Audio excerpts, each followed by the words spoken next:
Hello, everybody, and welcome to the Friday edition of Moohead Radio. I'm your host, the Big and Furry Bovine. My apologies for the odd camera angle. It's not zooming. I don't know why it's not zooming, but it does, and it doesn't stay that way. So, Wow. but you don't need a close up of me anyway. You don't need No, that, no. So, As long as it's not looking up your nose so we can see your nose hair and other bits, that's fine. Uh, exactly. And, yeah. again, it's the end of the football season, and it'll Thank God. probably be a very interesting show today. And seeing as how people wait and wait and wait to, the show technically says it's going to start at 5 after, but it starts right around 5 o'clock.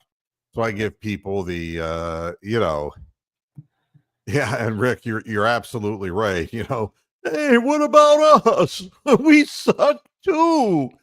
Um, You forgot the Titans. uh, You didn't remember them. remember the Titans, correct? Thank you. Yeah, I'm you here all corrected week. yourself. I didn't get a chance. All right, Yeah, so here's the deal that I want to start the out with, deal. and then I want to kind of get away from it, like forever. All right, Fine. uh, the uh, Deshaun Watson has retorn his Achilles. He turned an ankle while he was in Miami. I don't know what it means. If he wasn't wearing a boot 3 months after surgery, he should be sued. He should be terminated. I would never bring him back to the sidelines. I would never consider him as ever having played for the Cleveland Browns because I don't understand, this whole thing about a setback. And then the story comes out on national media on ESPN that he rolled an ankle in Miami. Did the team not know that? Or are they going to use that in some way in the future? Is this why I was explaining to everybody that he was done anyway, that the team was going to move on from him regardless? And is this the methodology that they're going to use to get him to try to get themselves in some way off the hook for irresponsible behavior on his part as far as not mending properly and doing what doctors ordered him to do? So, what I wanted to say about Deshaun Watson is to go back to 2017, 2016, around there. And 2017, it was really just the turn after the turn of the year. And I'm going to read this to you, and I'll just let you think about this, and then I'll say what I have to say, and then I'll move on and talk about better things, I promise. Clemson coach Dabo Swinney gave the ultimate endorsement Tuesday to Tigers quarterback Deshaun Watson as he heads into the NFL draft process. I'm just telling you, if they pass on Deshaun Watson, they're passing on Michael Jordan, Swinney said during the first day of Senior Bowl practices. I'm just telling you, I don't know what the heck I'm talking about. I'm just an old funky college coach, but Deshaun Watson is the best by a long shot. Watson elected not to participate in the Senior Bowl. He's a junior, but has graduated. Watson, who led Swimney's Tigers to the national championship with a 35-31 win over Alabama, is one of the most highly debated draft prospects early in this year's evaluations. Sometimes I like to go back in time and say, what did people see at the time? All right. Okay. Here's what the next paragraph says. A strong case could be made for the Cleveland Browns, considering Watson is high as number 1 overall because of his star power and proven ability to win on the biggest stage. But draft analysts aren't as sold. ESPN's Mel Kiper Jr. said he has Watson rated as his number 36 prospect overall, but he also projected Watson could go number 10 to Buffalo in his first mock draft, and he could even go higher because of the need at the position. Swinney, for his point of view, there should be no such debate. That's how you change things, change a culture, Swinney said when asked specifically about Cleveland considering Watson at either number 1 or number 12 overall. For me, it's through discipline and recruiting and staffing and all that stuff. For them, it's decision making. It's who you pick. It would be the easiest player that Browns coach Hugh Jackson has ever coached. I'm sure he's coached some good ones, and so have I. But Watson is just simple, very low maintenance, humble, the same guy every day, and always ready. Comes to every meeting prepared. He's the greatest preparer that I've been around. He loves it. He graduated in 3 years. This is a driven, focused kid that's been way too busy being great to be distracted by anything. So he's just ready for the moment. He's so prepared, and it's been that way forever.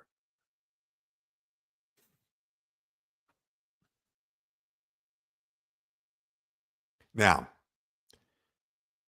there's another story in today's news about people in Congress making noise about changing the NIL laws already, because I guess they're becoming too expensive for the colleges. Wow. That's what you get with Republicans. You get big business, big business. That's what you get. And the beauty of it all is fuck Dabo Swinney. I don't know whether he believed this about Watson or not, because he's changed his tune. Now he's saying, I'm just praying for the young man. I'm praying for him. I'm praying for him. Well, it ain't good enough. Fuck Clemson, fuck Ohio State, fuck Alabama, fuck college football. What happened to Deshaun Watson is what happens to so many people who have the rarest of opportunities. He got all this attention long before they threw money at him in college. He didn't play in the Senior Bowl, came out after his junior year because he had graduated, which means that he attended fake classes because the guy's a dummy.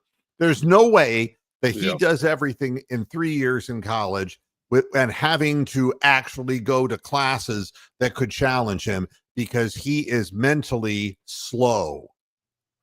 Prepared? He wasn't prepared for a new offense when he hit the field this year. What in the hell happened? Either Dabo Swinney is totally full of shit, or that's not who Deshaun Watson became. Because once he got out of college, the first thing he did, he went on the big bang boom. He just went on the national stage and started getting blowjobs from anyone who would give them to him. That's what he did. This respectful, humble guy who was never a problem. And now he's dancing around on Instagram and he twists his fucking ankle. Well, here's what I have to say. The women were no different than him. They saw an opportunity for money and they grabbed it, and Deshaun Watson was no different.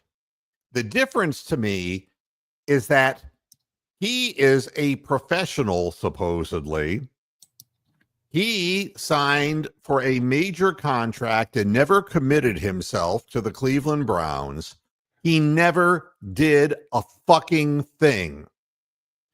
Everything bad that happens to this guy from this point forth is on him. And I'm all for it. This guy does not deserve to have an easy life, because he's made other people's lives so messy and so difficult. And the Cleveland Browns should stop talking about him. The Cleveland Browns should acknowledge the fact that he never played for them. The guy who was supposedly great, who was number 36, Tamel Kiper Jr., didn't end up going to the Browns, we know. But the Browns are so stupid, They didn't realize after several years that he wasn't really winning football games for the Houston Texans. They wanted him number 1, number 12, but you know how the story goes. Houston moved up, and that was it. They came back when they knew more. They still didn't know anything. They just went ahead and handed him $230 million, which is just how stupid the organization is. And this is why I will never be a Browns fan ever again. I don't care if they start playing like the Cavaliers. Jimmy Haslam is cancer. Cancer kills everything, and cancer always wins. You know, people who are survivors, they say, they don't survive for long because it gets them in the end. Because we have no cure. And Cleveland has no cure for Haslam. Nothing. And the NFL loves it the way it is. Absolutely loves it. This headline sealed my fate. Browns, Jets, Jaguars announced as hosts for 2025 London games. Do you think that it's a fucking coincidence that these same fucking franchises, and it's like, no, I didn't forget the Bears, and the NFL didn't forget the Bears either. The fact is the Bears suck, but they're in a big city. You got Cleveland, and then you got the Jets, who are just as forlorn as Cleveland, and Jacksonville, who, for God's sakes, can't even fill a stadium and has been... Mark, do you want me to rant about this? Because I can rant about this if you want. About the Browns going to London. Yep. This is obviously punishment for being one of the 3 worst organizations in the league. The Browns have now joined the club that gets sent over to London every year because we get the shittiest teams and the shittiest games for the past 3 years as a test of the Tottenham Hotspur Stadium to see whether it can cope with an NFL franchise. And it's no coincidence that that stadium holds 20,000 less people than Wembley or Berlin or Real Madrid or wherever else they want to fucking play a game at. So we're going to be playing at an NFL-ready stadium, one of the world-class stadiums of the world, and to see whether we can bring in 60,000 people on a team that is so bad that the last time the Browns were in London, do you know what their record was that year? It was 2017, and they finished 0-16. Yep. 0-16 Browns got sent to London from that they were 0-16 that season. The previous season they were 1-15. That is why they're here. So Haslam will probably test out the facilities in this Tottenham Hotspur Stadium and use that as leverage against the city of Cleveland to say, well, London wants a team. We're thinking of moving there if you don't let us build our dome in Brook Park. Good. So, and my comment is, fuck, we don't want them over here. The UK NFL forums are blowing up with how bad the teams being sent over here have been for years, and they're just laughing their ass off at the Browns coming over here. People need to know this, that these teams are not wanted here.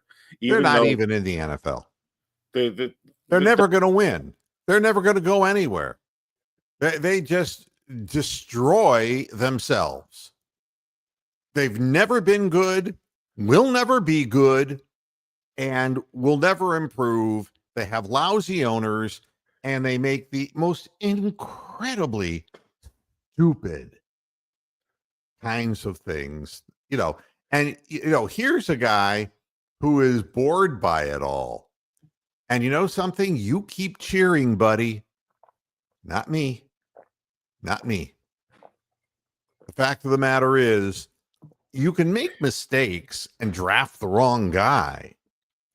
But when a guy's sitting there and making out with his girlfriend on Instagram and And you find out when he's farting around in Miami, where he's supposed to be getting medical attention, he rolls his ankle, and they never tell you how they do it. To me, that voids him. And I don't mean voids him in a contractual sense. I'm not an attorney. It voids him for me. I will never have anything to do with that player again. And that means the Browns. If he is on the roster next year, I will not broadcast anything about that team. Anything. Fair enough. Because they deserve one another. And I'm better than that. And if you're not better than that, to those listening, you wallow in this. There's many better things to do. I don't need to watch football. Oh, a very quick comment about the logistics of this thing is that these teams all have 9 home games. So the Browns are not actually losing a home game, technically. They are, but they'll still have 8 fucking home games. One of their away opponents happens to be the fucking Tennessee Titans. And I swear to God, it's going to be the Browns versus the Titans in Tottenham Hotspur. It's sometime around the 20th of October. Don't tell me how I know this, because I'm fucking Nostradamus. But if that's the case, you can all fucking kiss my fucking hoof. Thank you. Ran over. All right. Well, and then there's all of this stuff going on with the New York Giants. And, you know, as long as they're pansies like these teams, the other teams love it because they get them on their schedule. It's an automatic win. Yep. That's the way it always has been. It's the way it'll always be. And the players are talking about the Giants, about how unprepared the team was for game week. How Brian Daboll, who I cursed years ago. Oh, God. We were all there for that. I mean, you know what I think of him. You know, he was too busy getting on certain players and messaging players than he was preparing for the opponent. And they came in totally unready. And they didn't fire him. Yeah, the owner of the team, Mara of Wellington stock, he comes back and says, we stunk. We stunk this year, but I'm rolling it back one more time, you know, because they make more money than God without the fans, and they're in New York. So what the hell? I mean, he's probably one of those guys who you could say anything you want and he doesn't care. Yeah. They're terrible. And you have to read the article. You can go over. It's Jordan Raanan from ESPN. He's the staff writer. Go to ESPN. And the name of the article is Inside the New York Giants Dysfunctional 3-14 Season. And read that. I'm not going to go through it because I don't give a fuck about them at all. But the fact is that it will so remind you of the Cleveland Browns that you'll get it. And I can't make it any clearer than I've made it for the last several years. That bad business owners derive bad business. It's just that simple. It really is. Now, with that in mind, I'll use Paramjot's Segway time. Segway time. Yeah. I'll just do one other quick little sidestep, and that is go ahead and draft Penn State's quarterback, Allard. Go ahead and do it. God, he is. Yeah, there you go. He's another Charlie Fry. Go ahead and do it. Go ahead and do it. Oh. Stupid fucks. Oh, one other thing that I cannot understand. All the negative talk about Deshaun Watson for God knows how long now. And yet I go on my timeline, and a lot of the people who are bitching about Deshaun Watson are embracing the WWE. And Vince McMahon is a bigger scumbag than Deshaun Watson, if that's possible. Oh, he's in the top 10. Definitely Vince McMahon. My God. Worldwide scumbags. And you just have to read about, No. if you don't know, I don't know what he's just done, if he's done well, something. what he did in essence is he fucked so many women, and Right. he pulled a Trump, and he got them to sign a document that they wouldn't talk about this or that, or the fact that they rubbed feces all over his body and whatever. Oh, nice. He's a sick puppy. All right. I'm talking about Vince McMahon, Yep. not Donald Trump, because I don't talk about Donald Trump at all. Not now. He's the president. He is. Yeah. So Vince McMahon got them all to sign documents, and everything's fine and dandy. And wrong. He just didn't attach it to his business. So the thing that's remarkable about this is that he paid out a bunch of money in settlement agreements, and he didn't work it out with the people who are his accountants for the WWE. And of course, it impacts what their overall Profit income is. revenue Yeah, is, yeah, and yeah. all that. Yeah, exactly. Yeah. You know, I mean, he is an absolutely lying piece of shit, and he Wow. hurt more women than Deshaun Watson. And why you embrace him and not the other, you'll have to come on sometime and explain to me. But you won't, because you're pieces of shit too. All right. So, Okay. I actually have some very brief good news that you probably know already, or you should know already. Apparently, you were mentioning Jimmy Haslam as a cancer, and that reminded me that Dickie V's cancer clear from his vocal cords and is looking to come back and doing basketball commentary. So Dickie V is I, on the mend. I hope that's the case. I could use some good news. Yeah, so Yeah. there is an article out there about that. I don't know whether you saw it. Well, I know that they have been talking about him a lot before every ESPN college basketball broadcast, mentioning him. I thought it was for the worst, and I just didn't go there. What is your source on this? Let me try to find it. But anyway, you can carry on while I'm trying to find Okay. this. Yeah. For those people who thought that JJ Redick should have been fired, well, it was his home that was, not JJ Yes. Redick.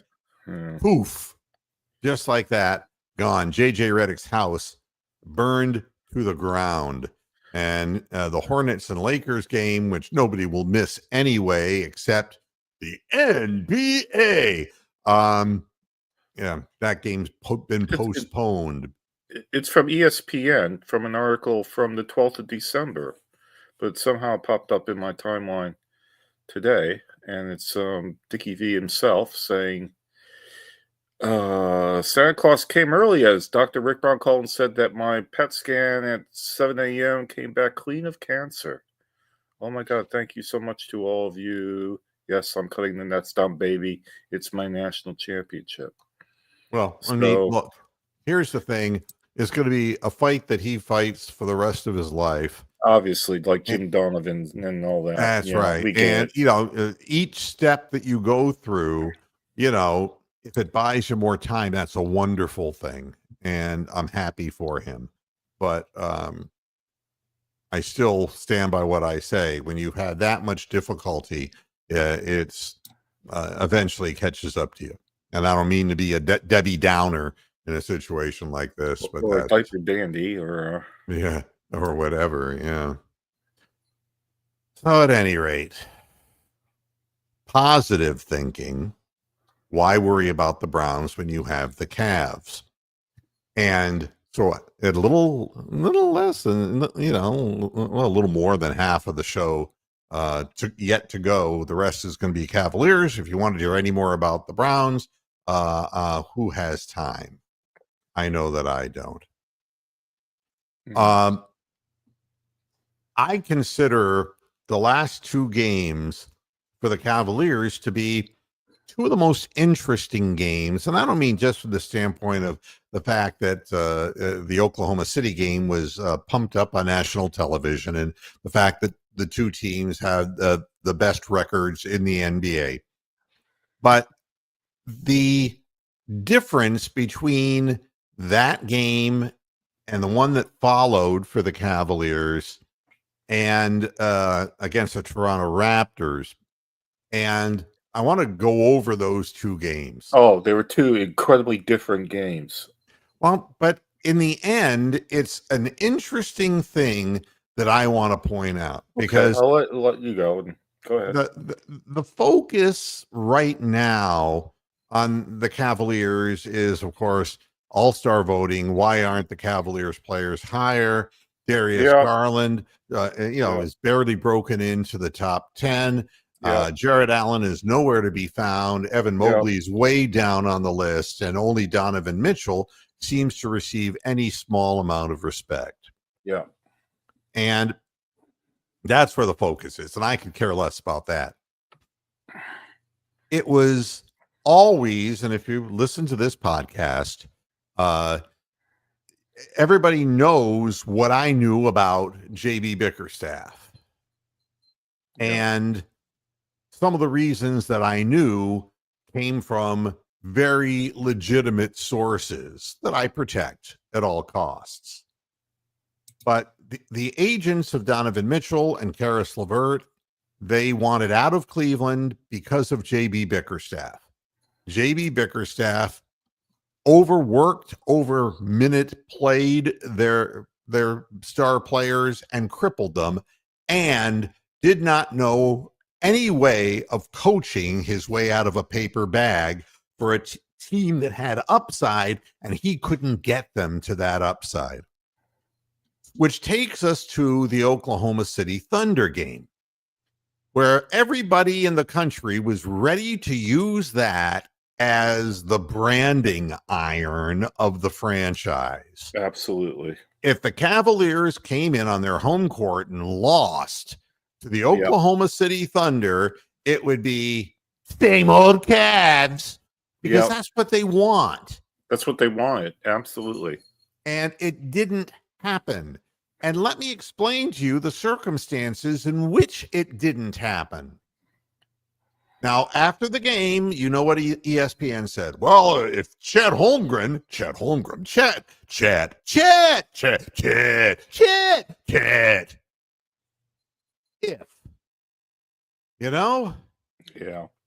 injuries, don't talk to people in Cleveland about injuries.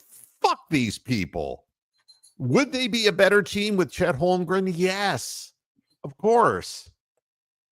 The guy's a big 7-foot guy who's got some range in his game, and you don't have to look at a Pirtle shot putting shit up and stumbling around the floor. So without a question, I never questioned, though, that the Oklahoma City Thunder and the Cleveland Cavaliers are the best teams in the NBA. I just believe that from the get-go because I watched them play. And the thing that makes them better is that they're coached way better than the other teams in the NBA. And that includes the Milwaukee Bucks. It includes the New York Knicks. It includes the LA Lakers. It includes all the people who, they're going to win. It's going to be the Boston Celtics, And look, the Celtics are well coached, have a good front office, and got some great players. I'm not going to deny that.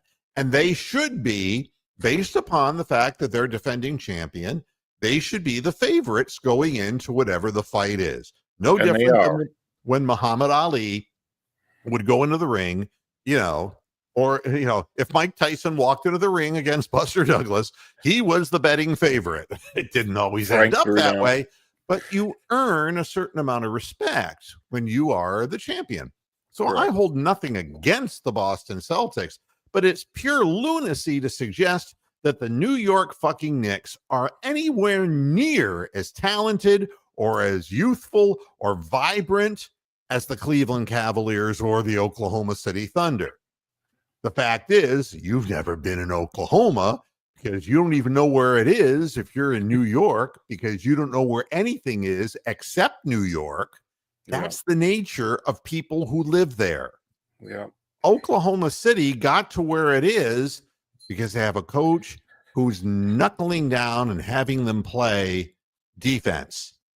And they came into Cleveland ready to win. They did everything they needed to do to win. They played a great game and lost. Correct. They did. And the Cavaliers played a great game and won. Now, switch it around. If the game is in Oklahoma City and not in Cleveland, hey, I want to see this as an NBA Finals because these two teams are really, really good. Do you want to talk about that away fixture? Because that's coming up this week. Yeah, that's right. Yeah. I mean, and I think the league still wants Oklahoma City to win on their home court. And, the thing is, the first rule of thumb, you got to hold the home court. And that's what people are going to say about the playoffs, too. But people were still, and I mean, when I say people, I use the word loosely when it's Charles Barkley, the gambling addicted fuckhead, or it's, Stephen A. Smith, or I'll still put all my money on the Celtics. I'll put it all. Can I make a very quick comment about that? Before the Cavs Thunder game, and I think the odds are slightly different here in the UK, but the Cavaliers were 12-1 to win the NBA championship. They were not the favorites to win the NBA. That is still was and still is the Celtics. Sure. But as of right now, I'm looking at it, NBA Finals winner, the Cavs have now narrowed to 8-1. So that's a change of 4 massive big old points for the Cavaliers that the bookies are now starting to recognize that the Cavs are what they consider the third best team to win the championship. They got the Celtics at 12-5. The Thunder is now 13-5. Their odds have lengthened, and the Cavaliers are 8-1. So there you go. Decide what you want to do with that. But I know I've got 10 pound on 12-1. Now, Coach Wilson, I'm glad you enjoyed it because you obviously, I hope you found it on YouTube, black and white. It was kinescope. It was the old school of the way they, they did live television in those days. All the Playhouse 90s were live, and the original screening of Requiem for a Heavyweight was done live on Playhouse 90. Yeah, that was like Arthur Miller Plays and Tennessee Williams and all that stuff. Great stuff. I'm glad you enjoyed that. But here's the thing that I walk away with when I know that both teams played really well. That both teams were able to shut out the noise from outside. Yeah. They didn't pay attention. They were zoned in on what they had to do. And both teams executed their game plan. Here's the thing that I find most interesting. We know that SGA is a fine basketball player. You put him anywhere with his back to the basket, with a fadeaway shot, and money. He's the new Kobe Bryant, I think. He's a guy who can score from a lot of places on the court.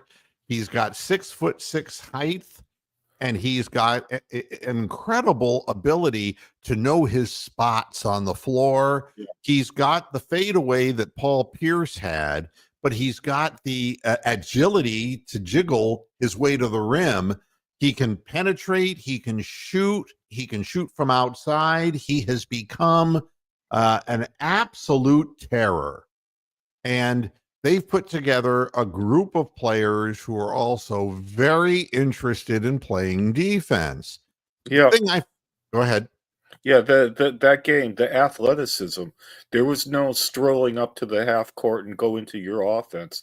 They ran up and down that court for 48 fucking minutes. There was They're no rest well by coached. anybody on either team.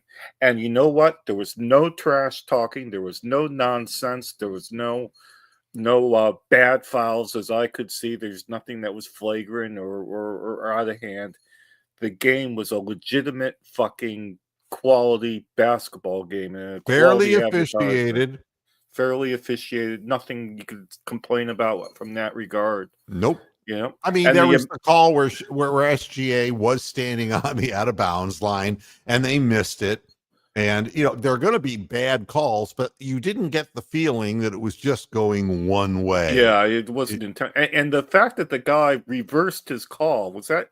I'm getting confused. No, that one was not reversed. Was that last night's game or the game before where the guy made a really bad call on there was an inadvertent whistle. Yeah. Yesterday's and they which is always a way it. of, you sharded your pants. It was an that inadvertent was last night where Mobley kind of pushed the ball up against the rim and they didn't think he hit it. Yeah, that was last night's game. I'm getting the two games muddled up, but yeah, it was brave for the referees to reverse some of these decisions when before in the past they probably would have just gone along with them.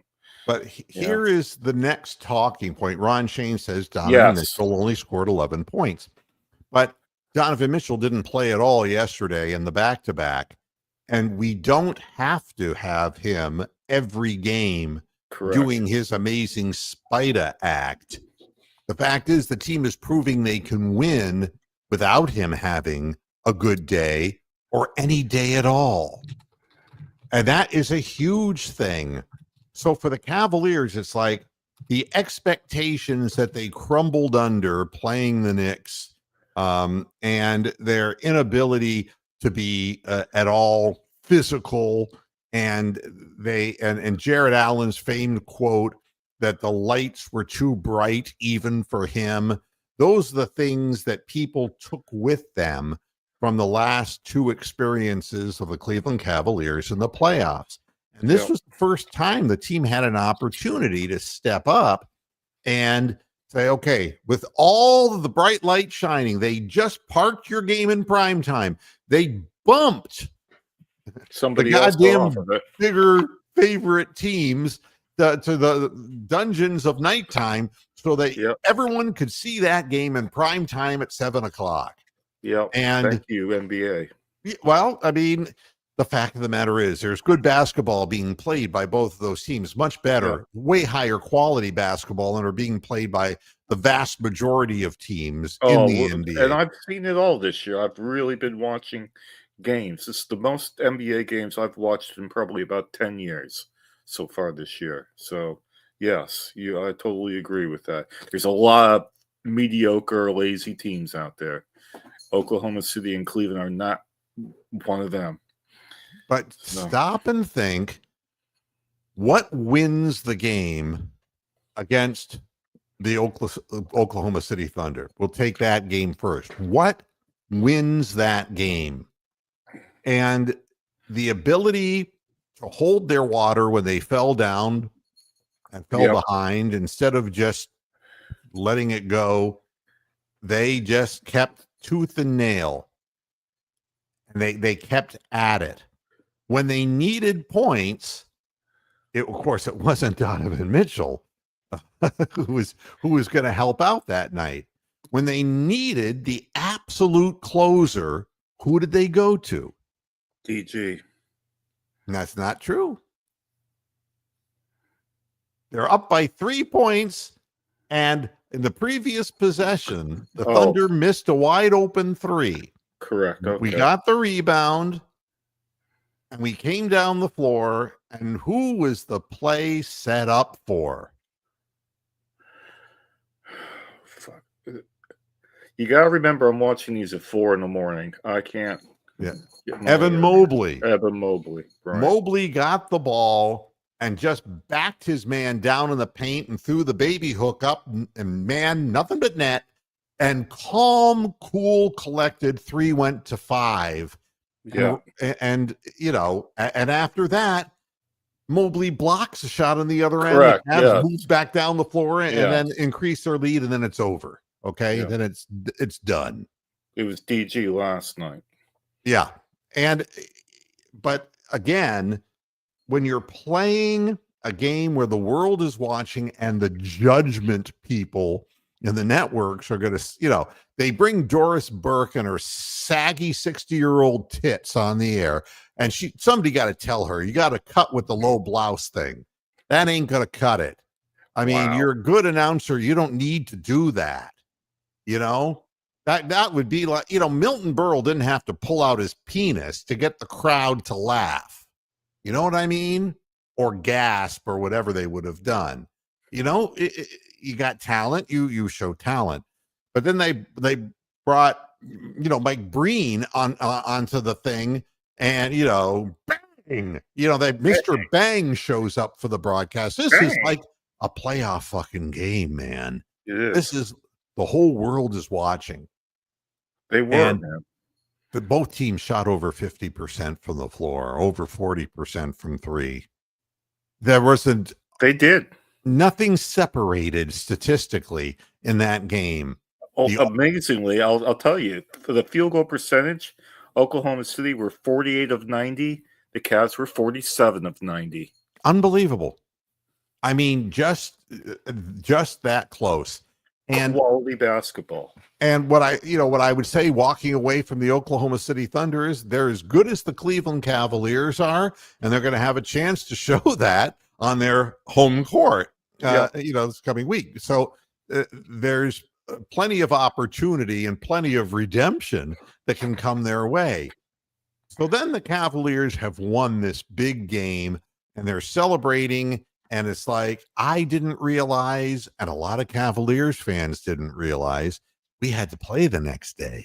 Correct. We were all hours later high on fumes, man. And I didn't know. It's like, then I got up in the morning and said, so when do we play next? Yeah, the Raptors. Oh my God, trap game. Yep. And so then you come in to your home court there, and team has nothing to lose. They've won 9 games all year. They're finally healthy for the first time. They got their pieces back. Okay. Their pieces back, yes. And I'm not going to say that the Raptors are a great team, because they're not. Yep. But they had all of their players, which they hadn't had all year long. They had lost 13 of their last 14, I believe. Or 14 of their last 15, whatever the hell it was. And, it had a lot to do with Barrett's injuries. And there were just a number of players for them who just were hurt, and they just couldn't field. And they don't have depth. They came out and played the best basketball game they're going to play this year. They did. Everybody's going to give their best shot. Chuck Wepner gave his best shot. Muhammad Ali. I mean, you get a chance, and unless you're Frank Bruno, nah, poor Frank. He's a nice guy. Not Mike Tyson. No. Oh, he was like goofballs. Oh my goodness, that man's a brute. I can't possibly fight him. No. Yeah. I'm just going to lay down and take a nap. Thank you. Ta very much. Yes. That's, it's not like that. The Raptors came in and said, we're going to win this game. They were shooting 61% from the floor. 53 and they finished with 59% from the floor, and they lost. I mean, how does that happen? I mean, I watched it. I still don't believe that game. We were a step slow, to be sure. Defensively, we weren't really putting them. We weren't fouling anybody. I mean, we were not getting close to anybody, and we didn't foul anybody. Countless backdoor layups. Oh my God! The defense just Open wasn't threes, whole thing. Yeah, and they were knocking down those threes. And this team's not a great 3-point shooting team. These guys, it was like throwing the ball in the ocean. They were all going in, and. I'm just sitting there shaking my head saying, oh my God, the stars are not aligned the right way. But it's interesting to see what has become of a team that so willingly gave up in the playoffs, and that they're the same players, except one different thing, Yep. and that's the coach. Yep. Now, when you look at the fourth quarter and the critical quarter against the Thunder, there was one small thing that really changed the game around for the Cavaliers in the late going of that game, because it was anyone's game up to that point, up to about, with Correct. 5 minutes left, flip a coin. Atkinson chose to, on alternating possessions, in order to try to nullify SGA out there, went into some zone defenses. The idea was, and there were some situations in the fourth quarter where Jakob Poeltl was able to do what Hartenstein did the night before, which were little shot put shots from around the rim. But better to lose to Jakob Poeltl than to SGA. So they were doubling down. I think you mean Boucher last night, who shot everything in. Boucher was throwing in everything, until the end. He finally airballed one, and I'm going, hallelujah. Boucher and Poeltl are the Raptors, and the Hartenstein and SGA. Oh yeah, Hartenstein's the Thunder. City. But Meyer, the whole thing. Yeah, but again, I think that looking at the end of yesterday's game, it was a different route that they took, and they dug deep in the end to really pound the ball and to do what they could to try to run the shot clock down so that they were not comfortable hitting shots like they did earlier in the game. But against the Thunder, it was slide back, and when SGA would make his first move, two men would converge on him, and they were getting the ball out of his hands and saying, all right, Dort's going to have to beat us with a three. Yeah, Dort. Or, whoever they threw at us, they're going to have to beat us, and we're not going to let it be him. And it sounds simple, but after watching JB Bickerstaff's ineptitude over the course of the last many years, it's just like a revelation. Yeah. It's like, my God, somebody's running inbounds plays that work. I mean, it was almost like they were watching the game and reacting properly to the situation at hand instead of stubbornly sticking to a tactic that obviously was going to get beat. If JB Bickerstaff's team plays Oklahoma City, we lose by 25. Absolutely. We had gotten blown out in that game. Yeah, well, he wouldn't have known what to do or what changes to make. But you see, again, the difference is that JB had 7 guys, and the rest of the guys knew they weren't going to get in their game, and they couldn't have cared less. Yeah. Here, you never know if your name's going to be called when and how long. But when you look at the Cavaliers this year, it's like, what a great time for Max Strus to get a wake-up call. Yep. I mean, throwing in 17 points, we needed those 17 points because we weren't getting them from Donovan Mitchell. And so if you were to say Donovan Mitchell's going to score 11 points and he averages almost 25 a night, and that's 14 points we got to make up somewhere. And it's like, Karis LeVert can only take so many shots. And realistically, Sam Merrill's coming off of an ankle, and so he's not quite ready to play any real meaningful minutes. And Isaac Okoro's coming off an AC joint, and he's not able to play any really big successive minutes.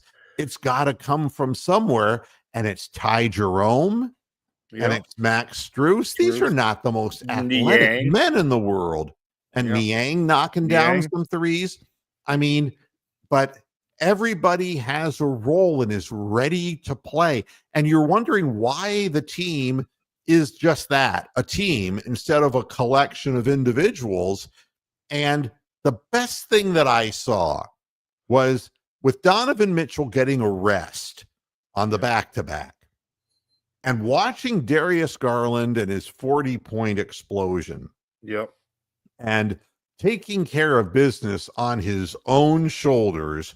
Obviously, I was wrong about Darius Garland. Last year, he was beaten to a pulp, and I know that I just know that there is a problem between the players and the coach, and none of them really were willing to stand up for him. And at the end of the year, the players had turned on Jared Allen too. The bottom line is this: the difference is these guys are ready to play, and they don't want to let one another down. And the smile on Donovan Mitchell's face when Garland made the big shots and made the big plays was that big smile, and it wasn't fake at all. It was sincerity. Sincerity, unbelievable. Yeah. I It mean, was amazing. and you're watching something between guys who were really rowing together. And, you hope that there will eventually be a losing streak. There will eventually be hard times because there always are. But their faith in one another and their faith in the head coach are going to go a real long way. And that's the thing that makes this so different than the Browns. People who are engaged, who are willing to accept a role. They care and taking responsibility. And we're willing to come in off the floor and get onto the floor. And if it's going to be 7 minutes for you, you make the most, whatever your role is. If you're Ty Jerome, it's like, I'm going to take it upon myself to get down the lane, and I'm going to get some shots in the paint so that we're not just throwing up bombs from three and letting them get breaking up the court the other way and getting easy layups.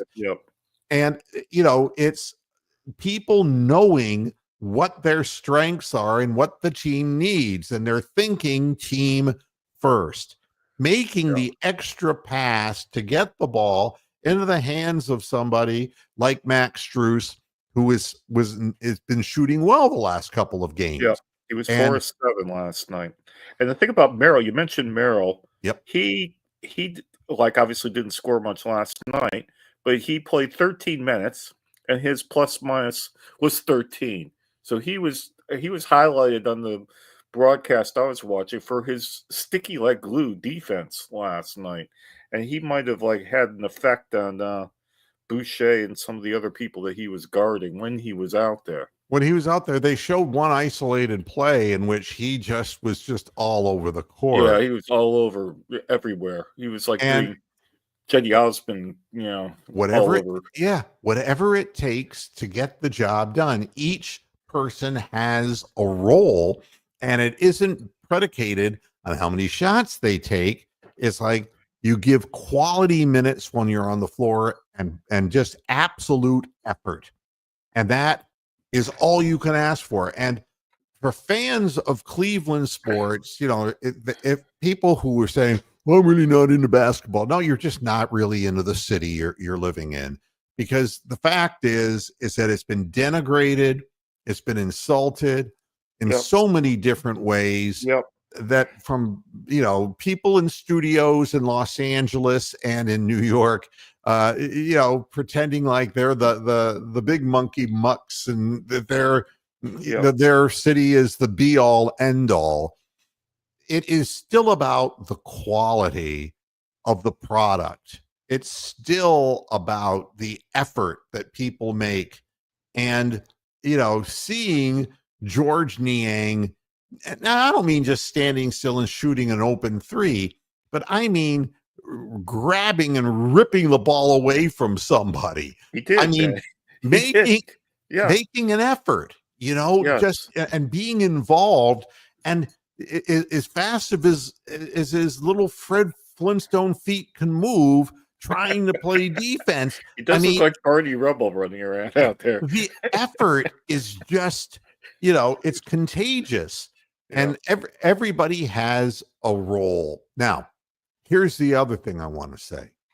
Okay. As good as Donovan Mitchell is, and he's And he is good. good. He Yep. is As good as Darius Garland is, and he's which, good. and yes, he obviously, why he came out of high school and played at Vanderbilt, I don't know. I'm glad we drafted him. All right. And he's really this year been really, really like he was 2 years ago. And away from Bickerstaff is understanding that he can feed people and feed himself and find a balance and help the team. And that's just huge. And Jared Allen, who we all knew, he's like the cleanup woman. He's like the person who gets things done through effort, and he has to be constantly in motion, going after rebounds. And he was a deadbeat last year, a no-show in the playoffs, getting beat up 2 years before by Mitchell Robinson. And not going after loose balls. Now he's diving out of bounds. Did you see the play where he saved the ball in bounds? Yep. And then the one with the reverse dunk early in the second quarter last. I mean, the Cavs could have given Allen the ball more often last night, and he would have gotten 40 points because they couldn't handle him. Toronto. They didn't. I mean, they used to have Valanciunas or whoever they had at center, not there anymore. I mean, Allen could have really just fucking ass raped them, but he didn't. He got the ball and he shot 8 of 9, I think, last night. And and he's taking the percentage shots that he should take. Yeah. But with all of that said, Evan Mobley has the chance to be the greatest of them all. I'll agree with that. The curve is he could still improve. It's when you're given an opportunity to be more. I mean, when they drafted him, that was the feeling was this guy's 7 foot tall. He's a great defender, but he has emerging offensive skills that we never saw with JB Bickerstaff because JB didn't know anything about offense.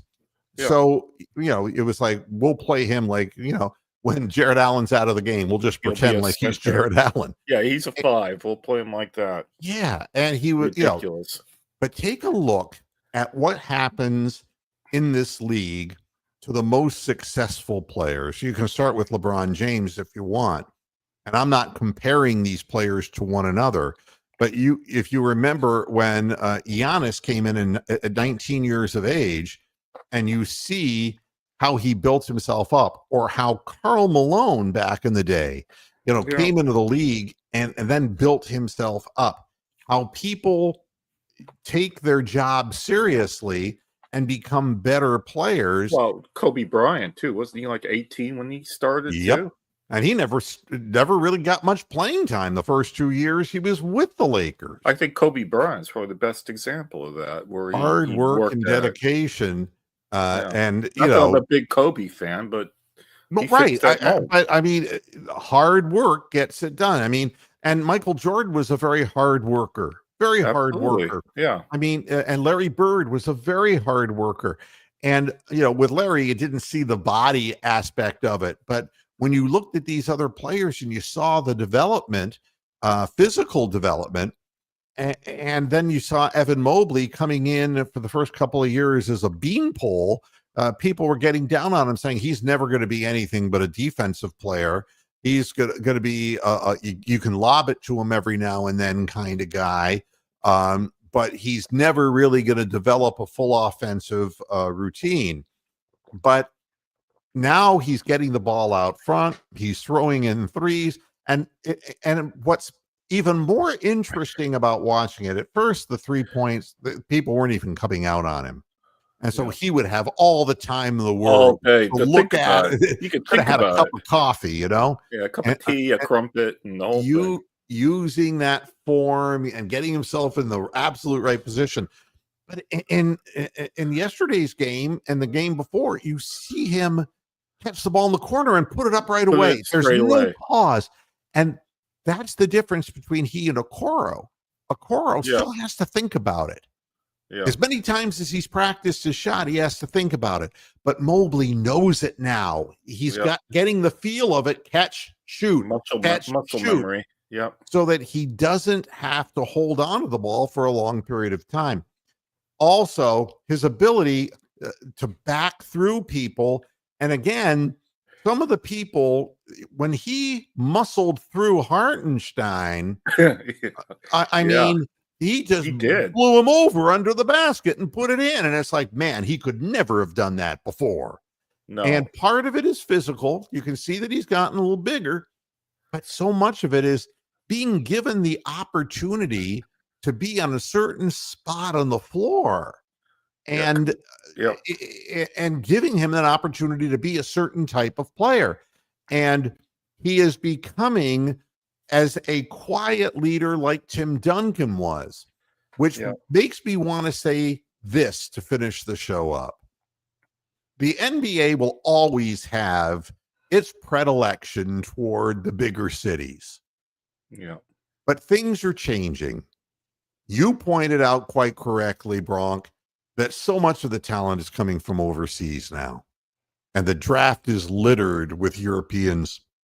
Yeah. And it's no longer the college programs who are the sole, source and supply of NBA players. Or the IMG academies either, the high school academies. Right. I mean, so there's that, and that changes things.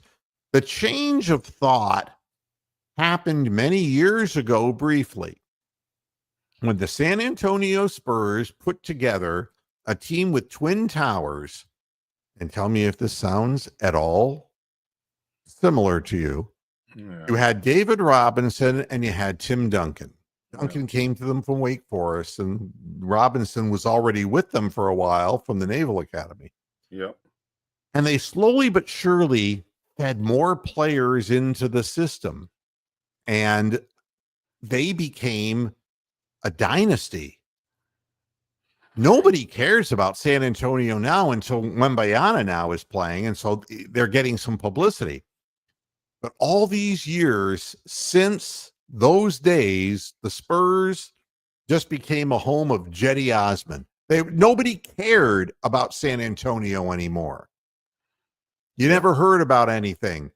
But just like Golden State, and we talked about this in the other day, when Steph Curry became the big thing, and then the team brought in, that Klay Thompson, and they had Draymond Green as an enforcer, and they, were bringing in different players, and it became like, oh, we're going that way because it's still a population center out in San Francisco. Oh, yeah. And it was the type of basketball that people love to watch because it was, guys throwing them in from every angle, and Steph was, crazy getting shots off from behind the arc and in very unique ways. So the focus switched. You had San Antonio suddenly on the map. You had Golden State suddenly on the map. Cleveland can be on the map the same way because these 23, 24, 28-year-old players, and they're all signed long-term. We've got bench guys who are contributing and a head coach who knows what in the hell he's doing. And it isn't because I couldn't believe what I heard on ESPN the other day. And they were I didn't watch that. That wasn't the cast I saw. I didn't see the ESPN thing on my it was somebody made the most ignorant comment in the world.